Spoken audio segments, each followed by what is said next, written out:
طوفان قادم على الهيمنة في الولايات المتحدة. هل هذا نبوءة أم نبأ عظيم؟ قبل 25 سنة قلت بأن عام 23 عام حاسم، 15 أيار، وهذا اليوم يمكن لن تكون فيه، ولكن أدركت قبل مقدم هذا اليوم سيأخذون 75 سنة كاملة، وزوالهم لا يكون في فترة قصيرة، سيأخذ أشهر، قد يمتد إلى سنة. بعد 15 أيار التاريخ الذي يعلن فيه قيام دولة إسرائيل لن يجد اليهود في فلسطين راحة ولا طمأنينة، ويظلون في خوف ورعب وعدم استقرار. وهذا الذي هو الواقع الذي يعيشونه هذه الأيام، لا يختلف معي فيه أحد أبدا. تكلمت لما كانت أحداث اليمن دامية أيام الانتفاضة العربية، فأنا نزلت مقال إنه أمريكا لن تستطيع أن تتخلص من عبد الله صالح إلا باغتياله. ثاني يوم تم التفجير فيه في المسجد يوم الجمعة. ولما فك الارتباط مع الحوثيين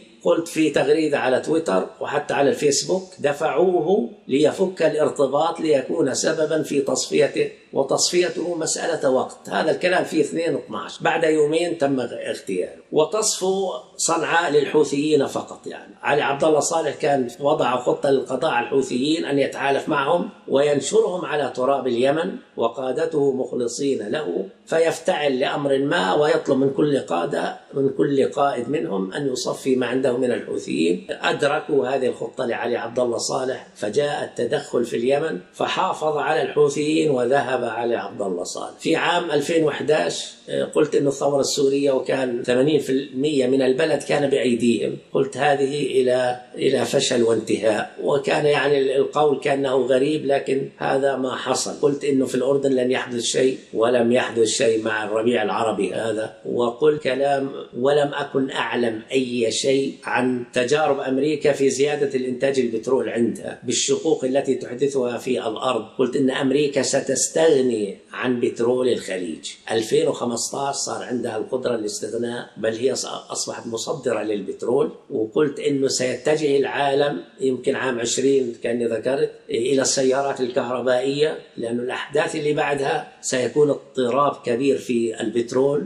وانقطاع البترول، ولذلك السيارات لما تكون كهربائية ممكن الاستغناء عن البترول. وكل ذلك حدث، وأشياء كثيرة أنا ذكرتها والحمد لله رب العالمين كان لي لسان صدق فيها. قبل 25 سنة عندما درست سورة البقرة وربطت الآية 47 و 48 كأنها وهي في سورة البقرة بقرة بني، وهو أعظم أيام حدثت لبني إنه قرار تقسيم فلسطين لإيجاد دولة لهم، وقرار إعلان إقامتها في 48. فجاءت الآية 47 و 48 موافقة لذلك: يا بني اذكروا نعمتي التي أنعمت عليكم وأني فضلتكم على العالمين، واتقوا يوما لا تجزي نفس عن نفس شيئا ولا يقبل منها شفاعة ولا يؤخذ منها عدل ولا هم ينصرون. وهم في العلو الأول داموا 75 سنة، وبعد 75 آية تكررت الآيات: يا بني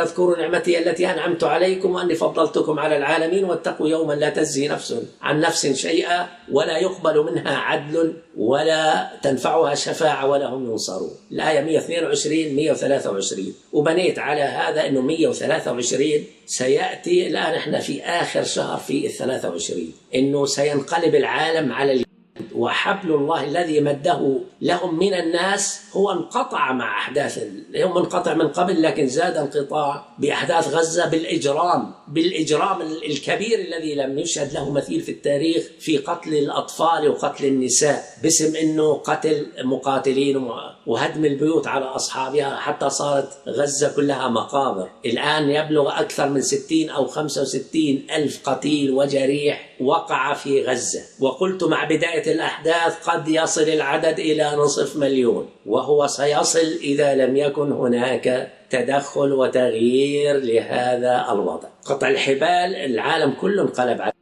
ما فعله هتلر في اليهود عملوا في غزة أكبر من ذلك، ما فعلوه في غزة أكبر من ذلك. الآن لن يستطيعوا أن يجلبوا عطف العالم على المحرقة. أنتم فعلتم أكثر من هتلر في غيركم. حتى اليهود اللي في الولايات المتحدة وفي غيرها في دول، وفي حتى يمكن في داخل إسرائيل، يتخوفون من النتائج ستنقلب عليهم. في مظاهرات في الولايات المتحدة كانوا يقول دعوا أهل غزة يعيشون، لا تقتلوهم باسمنا، لأنه هذا سينعكس علينا في الولايات المتحدة. يعني هذه الجرائم بعض يستعظمها ويرى الشر الذي سيكون بعدها. أنا فهمت من الآية بعد مبعث النبي صلى الله عليه وسلم قبل ذلك فباءوا بغضب من الله. وأنا دراستي في فقه الهندسة اللغوية، باء اتخذ قاعدة ومنطلق، حتى حديث الرسول صلى الله عليه وسلم يا معشر الشباب من استطاع منكم الباءة فليتزوج. الباء أن تفتح بيت شرعي، يكون معك تكاليف الزواج، وهذا التأسيس بالزواج يكون العائلة لك يكون فيها أبناء وبنات. اتخذوا قاعدتين، في فلسطين قاعدة لهم وفي أمريكا قاعدة لهم، وهذه تمد هذه وتثبت هذه. قال بعد مبعث قال فباءوا بغضب على غضب، يعني أي قاعدة يتخذوها يحبب الله عز وجل لهم أن يأتوا إليها ويسكنوها وينطلقوا منها، لكن في حقيقة ذلك هو من غضب الله عليهم، يجمعهم فيها حتى يوقع غضبه عليهم. هذا الغضب إما أن يكون مضاعف على نفس القوم في المكان، وإما أن يكون على قومين متباعدين من نفس القوم ولكن في مسكنين متباعدين، فباءوا بغضب على غضب. ونهايتهم في فلسطين مرتبط بنهايتهم في الولايات المتحدة. هذا الكلام قلته قبل 25 سنة، لكن في فلسطين يجب أن يرتكبوا أفعال تقطع حبال الناس بهم، إلا بحبل من الله وحبل من الناس. حبلهم الآن مقطوع مع الله، وخاصة مع الجرائم التي عملوها في غزة. أما حبل الناس الآن قاعد ينقطع. ولما نجح بايدن جعل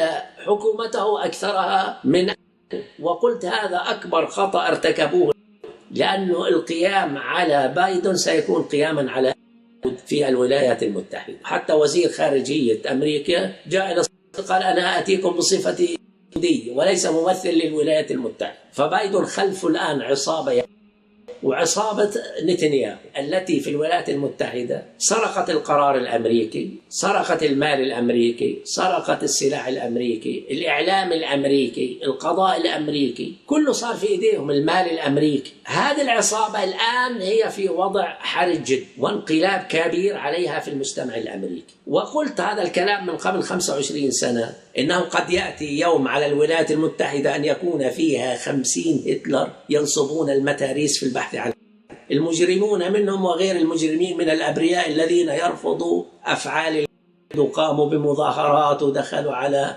الكونغرس وبعدات كبيرة محتجين على الحرب التي تحدث في غزة. هم أصحاب المال، هم أصحاب الجاه، هم أصحاب السياسة، هم أصحاب الإعلام الذي يخفي يغطي يطمس على الأمريكيين. والله أنا في أمر إني أتعجب منه. في السبعينات كنت أقرأ إنه في العالم 1,000,000 طن من الذهب، 90% منه في الولايات المتحدة، يعني 900,000 طن ذهب. وبعد ذلك أقرأ إنه الذهب اللي في العالم 240,000 طن بس. ثم بعد ذلك أقرأ إنه بس 180,000 طن. 50 سنة مناجم الذهب تنتج، بدل أن يزيد العدد ينقص. أما أنا قرأت الخبر الخاطئ أو هو خبر كاذب في السبعينات، يعني فأين ذهب؟ هناك أكثر من 800,000 طن من الذهب، أين ذهبت؟ أين أخفاها أصحاب المتحكمين في الذهب الذين يملكون الذهب؟ في جزر بعيدة، في قصورهم، في أنفاق تحت بيوتهم وزعوها بينهم.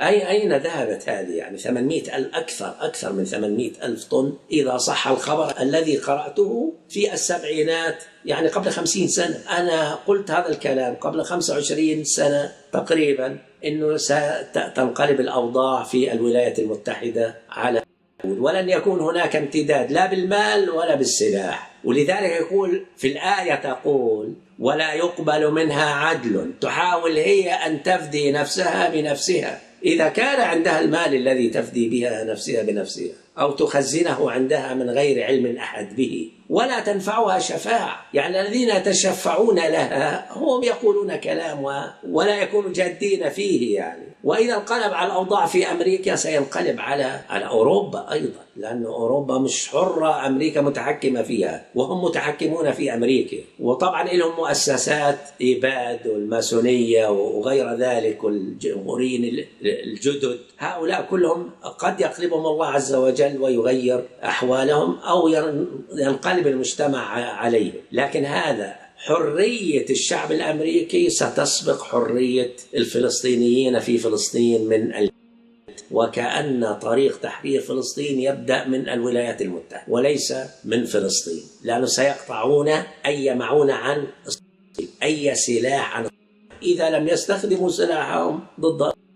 قد يتهموني هذا كلام بعيد، لكن هذا كلام قلته وأنا أسأل الله عز وجل أن يجعل لي لسان صدق في العالمين. والآن في تغير كبير في أمريكا، الجرائم التي ترتكب في غزة بأيدي المعارضين في أمريكا من مسلمين من مسيحيين لهذه الجرائم من كل فئات الشعب الأمريكي، هم إذا قاموا بشدة وبقوة وبصوت أعلى وأعلى وأعلى سيوقفون هذه الجرائم التي يعني لا مثيل لها في التاريخ. لقد نزعت كل رأفة في قلوب الناس على اليوم، ولن يتوقف نتنياهو إلا بزوال دولته. وأنا قلت من أول يوم شكل هذه الوزارة، قلت عنها شكل وزارة زوال يكون هو آخر رئيس وزراء قبل أن تزول، ولن يأتي رئيس وزراء بعده، هو رئيس هذه الحكومة، حكومة الزوال. ومعه هذا المتعصب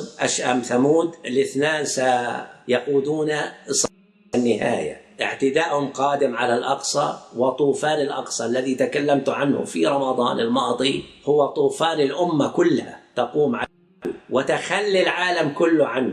وجرائم هذه مقدمة إنه تدفع العالم، دعوهم اتركوهم نستريح منهم، كأن نتنياهو يجعل مبرر لكل الشعوب عدم مساعدتهم عند زوالهم وانتهائهم. هذا الذي أتصوره سيحدث، ورجوعهم إلى أي هدنة، رجوعهم بعد الهدنة. وأي هدنة؟ الهدنة معناها الحرب لن يتوقف، الحرب سيستمر والجرائم ستستمر والقتلى في غزة سيستمر، قد يصل إلى 500,000 أو أكثر. من كان بيده إيقاف هذه الجرائم إنما إيقافها في الولايات المتحدة، هي التي لها جسر جوي غير بعض الدول الأخرى كمان المشاركة لها لحمل الذخائر التي يموت بها هؤلاء الأطفال، هؤلاء النساء. أرجو من يستطيع أن يترجم هذه الحلقة فليترجمها وينشرها ما استطاع. عملي المقروء أو المسموع هو ملك للأمة ولكل الناس، ليس لي حقوق نشر أبدا، فليفعل لكن يكون صادق في نقله ولا يحرف كلامي. بارك الله فيكم وجزاكم الله خيرا، وعافانا وعافاكم الله، ورفع الله عز وجل عن أهل غزة هذا الإجرام وهذا الظلم وهذا التدمير وهذا القتل للأطفال وللنساء ولكل مقومات الحياة. والسلام عليكم ورحمة الله